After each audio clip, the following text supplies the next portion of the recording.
like to begin our conversation talking about language. At Great Hearts, we start teaching about the Civil War and the American history in middle school and continue on into ninth grade, our ninth grade Humane Letters course. And there are several challenges that meet a teacher in the classroom, but one of them really revolves around the appropriate language. So I'd like to ask you, how do we talk about slavery in the classroom? How do we speak about slaves? Should we use the term enslaved persons, slaves, enslaved Africans? I love that question because language is really a great place to start. Language allows us to see where we can start making an effort. And language is part of culture, and culture evolves. And so our language should evolve as well. In terms of language and the terms that we use for African Americans who were brought over to the United States as Africans, we've come to terms with the fact that slave is no longer acceptable.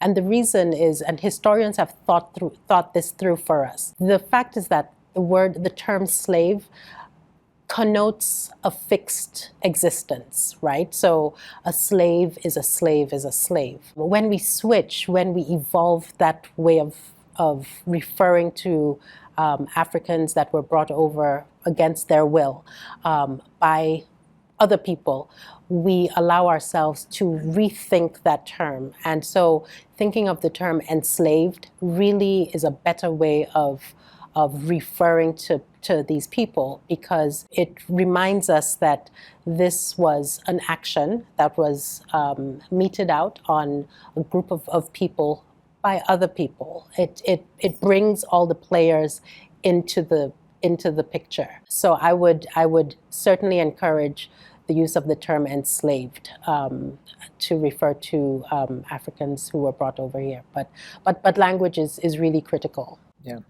Yeah, I completely agree with the importance of language. I think it's a really good point that our language reflects and also influences our thought, the way we think about things. And it's important that we think rightly about things, and more particularly that we think rightly about human beings and what it means to be a human being. I think that, as Stephanie said, the term slave on its own reflects a fixity about the status of being a slave that is just not correct from the perspective of understanding what a human being is. That to be an enslaved human being is like being a floating rock, that it's not a natural state for a human being, that we are naturally free and should be able to live our lives freely. I think that the term slave misrepresents that. So it's better, as Stephanie said, I think, to use the term enslaved to reflect both the fact that that's an unnatural status for human beings and an unjust, wrong status for human beings, and the activity of enslavement that is the other side of the status, right? That there's somebody actively enslaving, even if you are not yourself the person going to Africa to kidnap someone from their home, even if you're the southern slaveholder, right, who inherited their enslaved people, that you are actively enslaving these people, even if that's the case. So that, I think, is an important thing to, a way in which our language should reflect accurate thinking about the status of slavery. And like you said, our language is always evolving. Can you give us some guidelines to help us determine what language will be appropriate? I think that it's important that when we're referring to human beings, I think one guideline is to use the term person or people as much as possible, and that we don't refer to human beings the way we would refer to things, right? So like slave is sort of like a thing, dehumanizing. I think we have to be very careful in that our language never dehumanizes a person by referring to them in the way that we would talk about an inanimate object. I think that when possible, I think it's good to refer to people by their nationality or ancestry, and also to ask them about how they are, identify and are comfortable being referred to. Mm-hmm. Yeah, Stephanie, what do you think? I mean, I would agree with that. I think also one sort of general guideline around this question would be to remember that it's not fixed, right? That language will continue to evolve. If we think about the ways in which even African Americans have called themselves, right? Starts, with one word, it evolves to different words, and hyphenated words, right? From Afro-American to African-American to Black, back to African-American. So I think the key here is to understand that certainly humanizing is important, leaning into how people want to be referred to, whether it's in our current condition where we're thinking about pronouns and things like that. I think those are things that as professors, as teachers, that we understand that these things shift, that nothing is set, and that we should be attentive and ready to shift along with society in ways that, again, humanize people. So with that in mind, can you give us a little bit of wisdom? What are the acceptable and preferred terms that we should use in our classroom for Black Americans?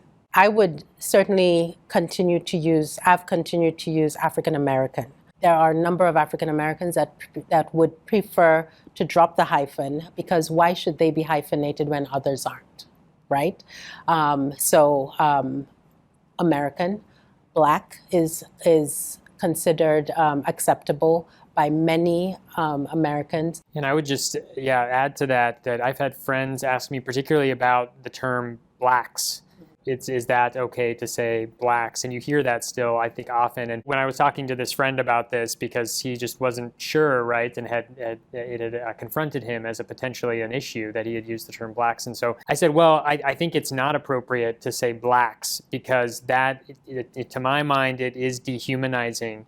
I mean, there's historical references there as well in terms of the way in which people were referred to in the pre-civil rights era, and when there was a tendency to look upon people of other races more as things that you don't associate with, right? Not as other people, as fellow human beings. So I think the term Blacks tends to be dehumanizing. So if it's plural, I think it'd be better to say Black people, or a Black person, right? Not a Black or Blacks, I think. I think too, Tammy, in written form, there is a difference too between Black with a capital B and Black with a small b. Different scholars, they side with one or the other.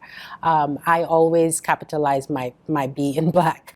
So Adam and I co-write a book, and we want to make sure that we are both using the same conventions when we are using the word Black, whether it's a capital B or a small b. And then what do we do with white?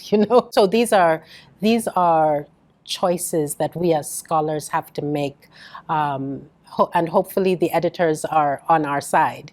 But these are very deliberate choices that we make given the context and given the fact that we want to reposition the ways in which African Americans have been referred to throughout history.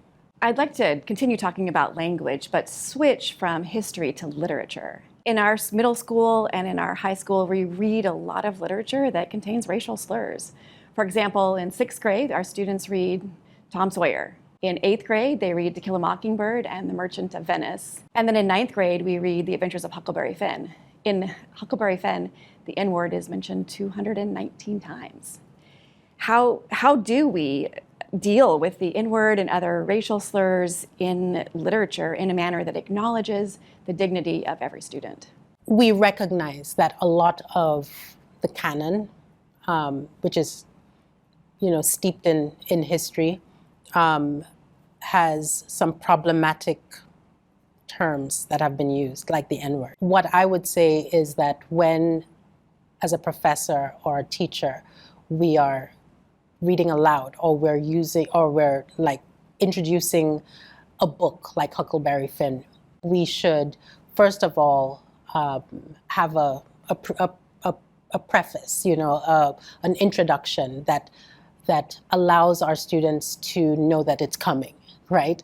It's there, it's in the text, it's in the book. But when we're reading it out loud, I would say for the N-word, stay away from it. Do not say it out loud. It is too triggering to a group of, and it should be to all of us, right? But certainly to African Americans because of the painful history that has been associated with that word. But books by Mark Twain and other great American writers should still be read, but they should be read with a full understanding of when they were written, what were the issues about American identity at the time, and we should never re-say that word, because in 2022 or 25 or whenever anyone is watching this, they should know that we've come a long way. I would just add to that I think it's important that students and teachers don't view the N-word simply as off limits or as it's just a prohibited word and leave it at that. It's not a bad word or a profanity in the same way that other bad words are profane, right? It's not like the F word, the S word. It's a different kind of thing. So I think, as Stephanie said, it's very important for teachers to talk about that prior to reading these texts and to talk about why it is that we don't pronounce the N-word, why we don't say that. And part of that is to look at the history. And as we said earlier, that language is so intimately connected with culture and with the way we think about things that it's important to understand the role that the N-word played in that historical, cultural context and the way in which it enforced, reinforced, and really distorted the thinking of people to such an extent that they were treating these other people as non-human things, right? That to really understand the role of language and of that word in that historical context of dehumanization, I think that is a better way of doing it than to just say it's off limits, we're not going to talk about it, right? There's more to it than that. It's important that context is given. And could you give a little bit of a script for the teacher? She's looking at her sixth grade students, they're 11, 12. How do they present that? How do they say what you just said?